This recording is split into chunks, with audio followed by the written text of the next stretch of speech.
Good evening. Welcome to Quays News at 5. I'm Poppy Smart. And I'm George Ike. Coming up on this evening's programme. Strikes are back on for railway staff. The ASLEF union have walked out, causing disruption for commuters. We might be coming close to Halloween, but for some Salford residents living with rats, it's been spooky season for some time. Left in our garden. We figured they're getting into our house underneath through a little hole in our wall. And find out how the cost of living crisis will affect pets this winter.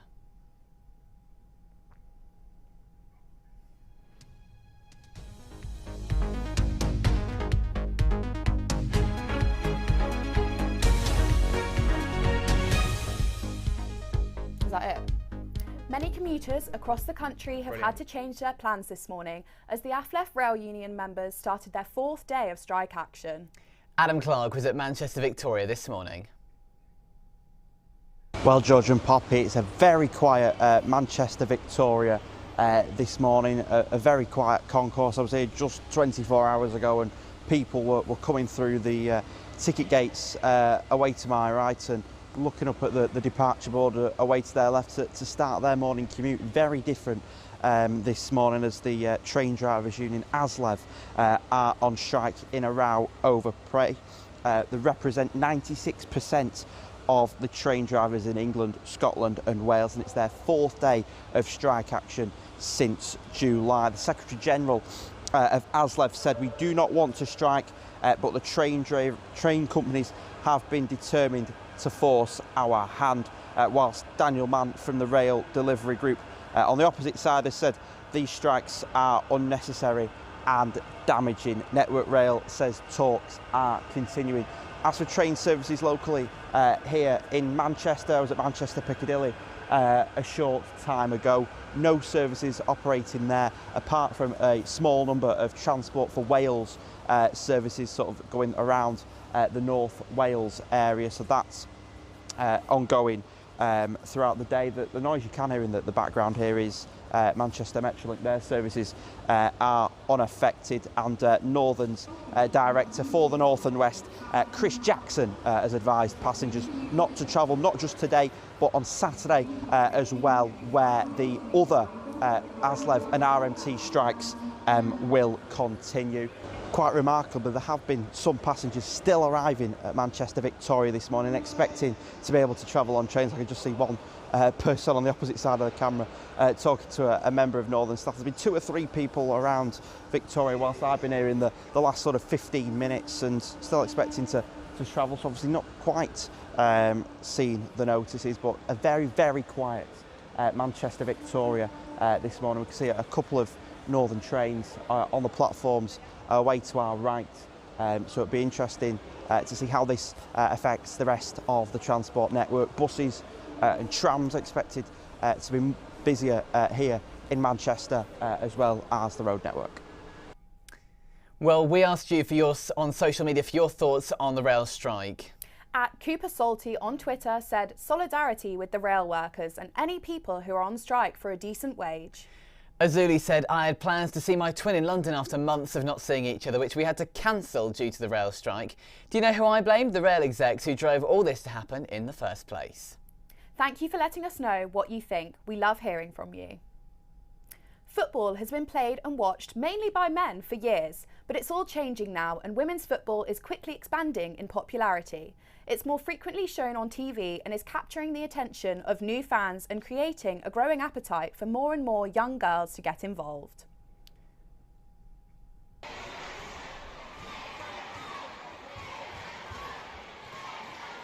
In 2020, in the UK alone, over 3.4 million girls were playing football.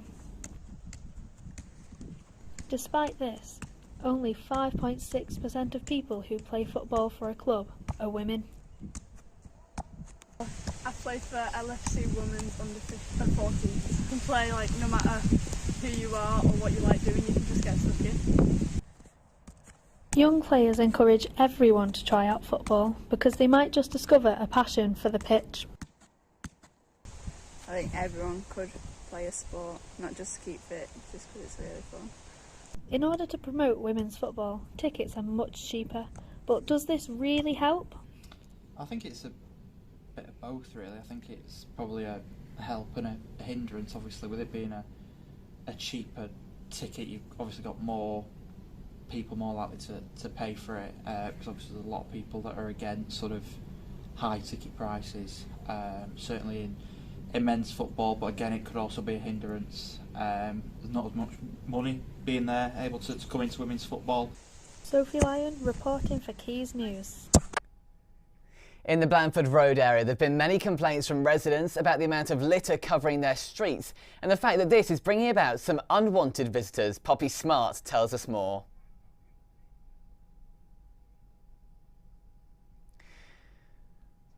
Well, we will be bringing...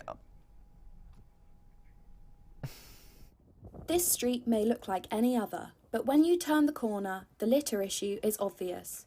This is affecting residents as they complain that the bins are rarely collected. We have people throwing their rubbish out when the bins are full, they've got nowhere else to put it, and we don't see the situation getting better anytime soon. Our bins just get really full, and they haven't collected our bins. We've put them out twice. And first time they didn't get collected, second time we don't have the bins that they were collecting. So we couldn't put them out because they wouldn't take them. So in your 4 weeks of living here, the bins haven't been collected? Haven't been collected at all yet, no. A spokesperson from Salford City Council has issued a statement saying that development work nearby has disturbed a group of rats, which is likely to be causing the vermin issue. They also said they work closely with residents to tackle this, keep the alleyways clean and find any evidence which may help prosecute fly tippers. This problem has become so bad that many renters have noticed rats in their gardens and even under their homes. So there was rat poo left in our garden. We figured they're getting into our house underneath through a little hole in our wall, which is a huge problem in case they chew through cables or damage electricity.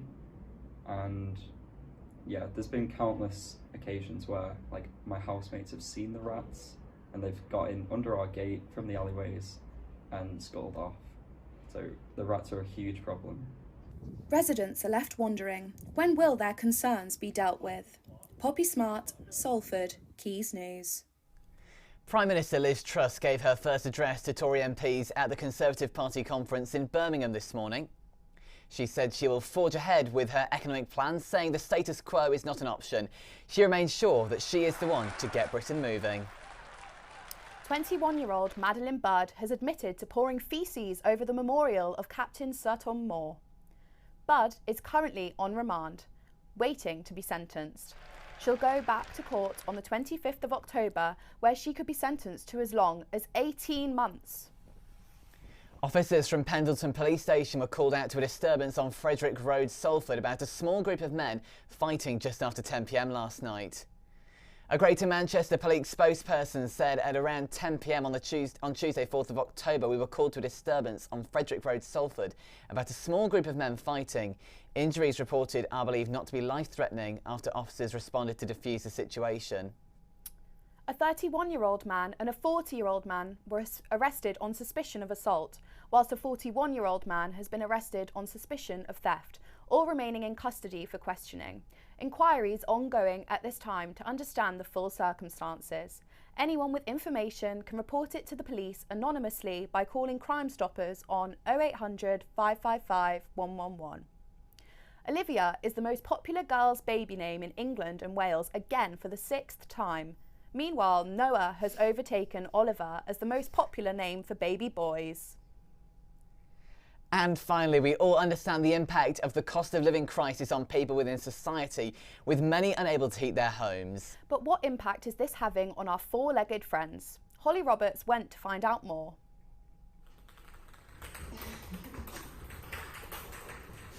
As the world shifts around us, more and more animals are feeling the effect of the cost of living crisis. We've got little Huey here. He was abandoned outside some shops in Fallowfield, was brought in by somebody that found him, and he's been here ever since, bless him. And we've got one that we think might have been abandoned because it was found in an area where there's no houses whatsoever, which is in Trafford Park, and it was found in a car park, and we think that one's actually been abandoned because basically there's no houses near it and it couldn't have got there on its own, bless it.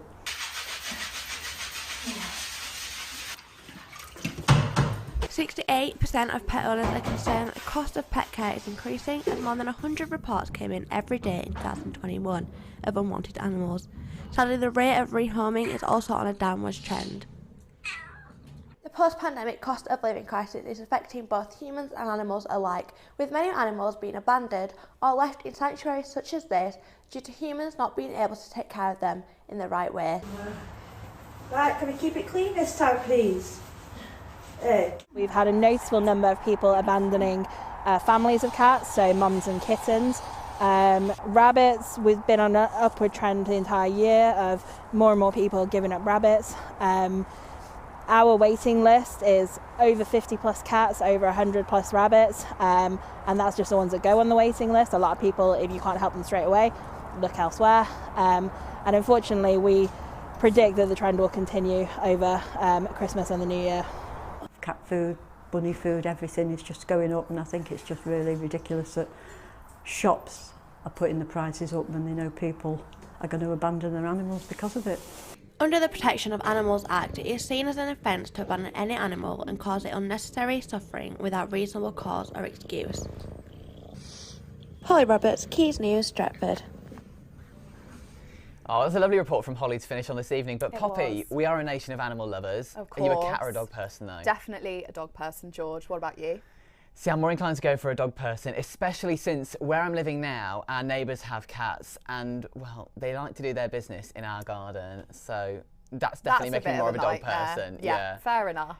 I hear you're a hamster lover too. I have had 4 hamsters in my lifetime, actually. Obviously, when I was a lot younger, but don't have one anymore. Well, we managed to keep one living undercover in student accommodation last year. CLV never found out about it. Well, we hope you enjoyed the show this evening and enjoyed playing with your animals this evening. Join us next week on Quays News. Do you make me